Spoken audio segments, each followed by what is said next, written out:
Katika moja ya posti kiukweli ambayo mimi ilinivutia ni hii posti ya maagizo kuhusiana na Professor Jay, ambapo Professor Jay ataenda kutumbuiza tarehe 1 mwezi wa 5, wote tunafahamu, kwenye Bongo Flava Hana. Bongo Flava Hana hii ni project ya Sugu ya kuwapa nafasi wakongwe, kwa sababu unajua mwisho wa siku kuna wakongwe wengi ambao hawapati nafasi ya kuperform kwenye matamasha ndio yanayofanyika Tanzania, na matamasha yenyewe hamna sasa hivi. So wasanii wakongwe wana struggle, wengine hawakuweza kujitengeneza, struggle kupata hela. So Jongo imeanzisha hiki kwa ajili ya kuwapa kitu ambacho pia kitakuwa kinasogeza maisha yao. Professor Jay sasa Majizo ameandika, Jongwe ameshatangaza Bongo Flava Hanas ya kwanza kwa mwaka huu itafanyika Mei 1 na msanii atakuwa ni Professor Jay. Tumeshaona matukio haya mengi katika kutoa heshima kwa wakongwe, lakini hii ya Joseph Haule Professor Jay manake kwangu ni personal. Ukitaja hilo jina Professor Jay ni zaidi ya kazi, ni zaidi ya game.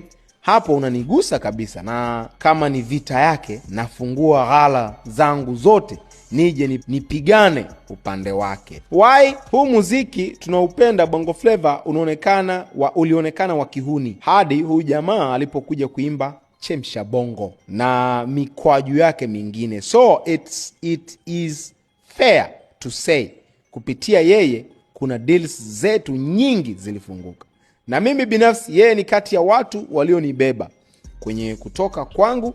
Nimeokota sana dili nyingi pembeni yake.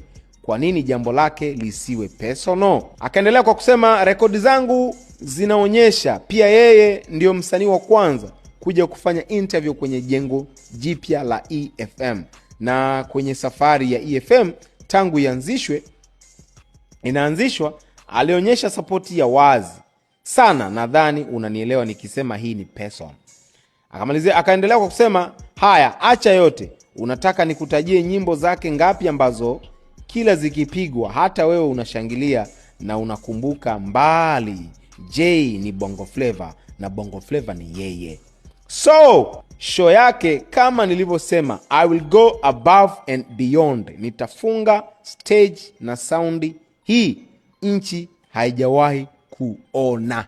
Kila kitu kitakuwa cha viwango vya juu mno, kwa ukubwa wa Mtulinga, kwa ushupavu wa Joseph Haule. Get ready NB Sugu, nikaeka ... yako. Nafikiri mnajua utani wa Sugu na Majizo ma yako, utamalizia wewe ma yako, na ni kauli ambayo anapenda kutumia sana Sugu. Sasa Majizo ameilipiza kwa sababu tunakumbuka Sugu aliwahi kumchapa Majizo. So Majizo ameamua kuilipiza kwa vingine. Hiyo ni kauli. Of course wamekuja mastaa wengi wamecomment, akina Jume Jux, Professor Jay mwenyewe amecomment, shukrani sana mkuu wa kazi. Hakika tumetoka mbali sana na Mungu atuongoze vyema.